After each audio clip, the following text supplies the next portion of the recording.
Donc, Nous allons suivre à présent les témoignages de son Excellence, le professeur Abel Goumba, vice-président de la République. Voilà, donc place au professeur Abel Goumba, vice-président de la République, pour son témoignage.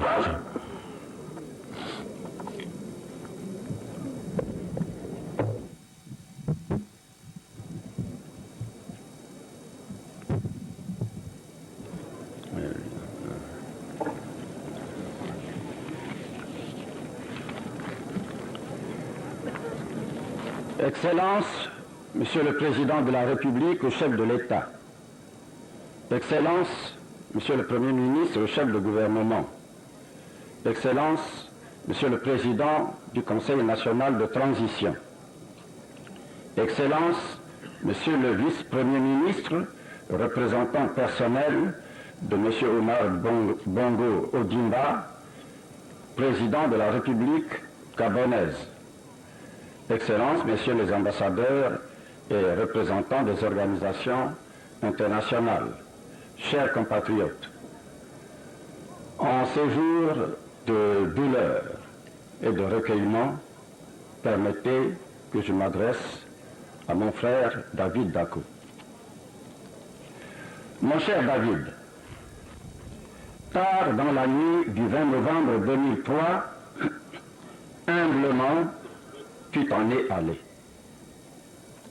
Quand la nouvelle m'est parvenue, j'ai ressenti une très grande tristesse. Probablement la même tristesse que toi et moi avions ressentie ce 29 mars 1959.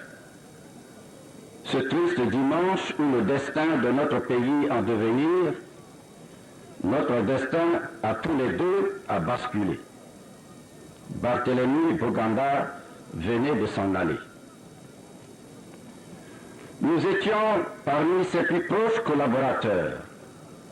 Avec lui, nous avons préparé et assisté quelques mois plus tôt à la naissance d'une nation, la nation centrafricaine. Visionnaire, il avait souhaité que cette nation soit caractérisée. Un drapeau aux couleurs de l'Afrique centrale, un hymne à l'accent poignant et résolu, la Renaissance, une devise, unité, dignité, travail. Une philosophie de la vie basée sur la conjugaison de 5 verbes du Messal, se nourrir, se vêtir, se loger, s'instruire, se soigner. Un principe imbibé d'humanisme, Zokwezo. Nous étions jeunes, toi et moi, sous l'ombre protectrice de notre grand frère, le président Boganda. À sa tragique disparition, il t'est revenu la lourde responsabilité d'assumer la succession. Et tu as su, cher David, sans contestation aucune, unir et rassembler autour de toi les Centrafricaines et les Centrafricains, fraîchement indépendants, du nord comme du sud, de l'est comme de l'ouest. Lorsqu'il y avait divergence de vues, elles étaient d'ordre strictement politique. Or, tu as su et pu préserver la paix, évitant ainsi à la nation centrafricaine naissante les risques de division et de tribalisme, facteurs qui auraient pu compromettre son avenir. Les années ont passé, et les drames que tu as évités, notre pays a failli y succomber, à commencer par la division et le tribalisme. L'unité de notre peuple, soudée par une langue commune, le sango, a failli voler en éclats. Je ne doute pas un seul instant que l'aura tutélaire de Barthélemy Boganda et la main bienveillante de Dieu nous a préservés du pire. Modestement, tu as vécu. Modestement et humblement, tu t'en es allé. Mais avant cela, même malade et souffrant, tu as puisé dans tes dernières ressources pour participer au dialogue national. Tu as voulu ainsi donner l'exemple de courage et de patriotisme.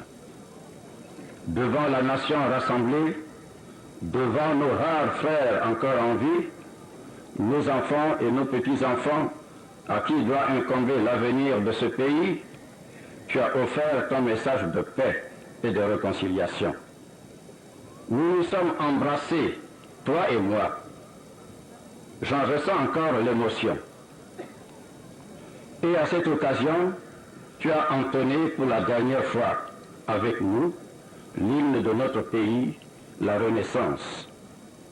Tu devais souhaiter, à ce moment précis, au fond de toi-même, comme Boganda le souhaite, sans doute ardemment, de là où il se trouve, la renaissance de notre cher et beau pays.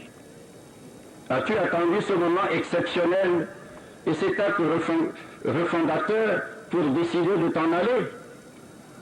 Sois assuré, mon cher David, que ce peuple fier et courageux que le président Barthélemy Boganda et toi avez tant aimé ne sera jamais abandonné.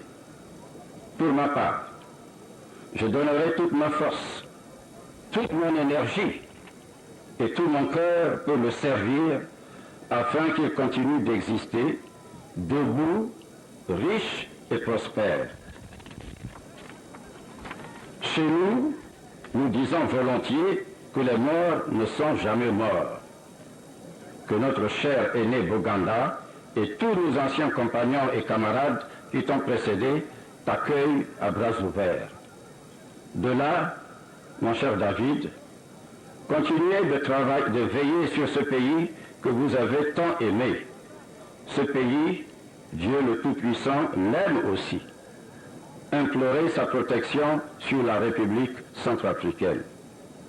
Que la terre de tes ancêtres, riche et généreuse terre de la Lobaye, te soit légère.